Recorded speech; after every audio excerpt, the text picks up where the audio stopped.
जादुई पेंसिल।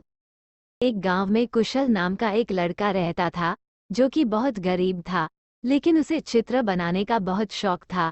वो लकड़ी की सहायता से मिट्टी पर बहुत ही सुंदर चित्र बनाता था। उसके पास पेंसिल और कागज खरीदने के लिए भी पैसे नहीं थे। एक दिन एक बूढ़ा आदमी उसके सामने आया। उसने कुशल को एक पेंसिल दी और कहा कि तुम इस पेंसिल से केवल गरीब लोगों के लिए ही चित्र बनाना, और अगर कभी मेरी जरूरत पड़ी तो तुम इस पेंसिल की सहायता से ही मुझे बुला सकते हो। ये कहकर वो बूढ़ा आदमी गायब हो गया। इसके बाद कुशल ने एक आम का चित्र बनाया तो वो असली आम में बदल गया।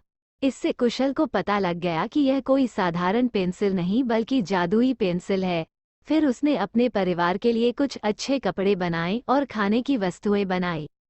अब वो उस पेंसिल की सहायता से गरीब लोगों की मदद करने लगा और गरीब लोगों को भोजन और कपड़े बनाकर देता था।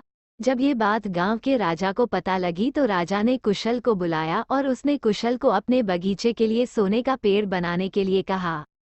लेकिन कुशल ने ऐसा करने से मना कर दिया और कहा कि मैं इसका प्रयोग केवल गरीब लोगों के लिए करता हूँ। आप तो पहले से ही बहुत अमीर है। ये सुनकर राजा को गुस्सा आया और उसने कुशल से वो पेंसिल छीन ली और खुद ही चित्र बनाने लगा। लेकिन उससे कुछ नहीं हुआ। इसके बाद उसने वो पेंसिल वापस कुशल को देकर चित्र बनाने को कहा और बोला कि अगर तुम चित्र नहीं बनाओगे तो तुमको जेल में डाल देंगे। इस पर कुशल को बूढ़े आदमी की याद आई। उसने बूढ़े आदमी का चित्र बनाया, जिससे बूढ़ा आदमी प्रकट हो गया। उसने राजा को समझाया कि यह पेंसिल कुशल को केवल गरीब लोगों की मदद के लिए मिली है। यदि इससे वह किसी अमीर व्यक्ति के लिए चित्र बनाएगा तो वह असल वस्तु में नहीं बदलेगा। इससे राजा को ये बात समझ में आ गई और अपनी गलती का एहसास हो गया तो उसने कुशल को उपहार देकर छोड़ दिया। इस नई कहानी से हमें ये शिक्षा मिलती है कि हमें लोगों की मदद करने के लिए हमेशा तैयार रहना चाहिए।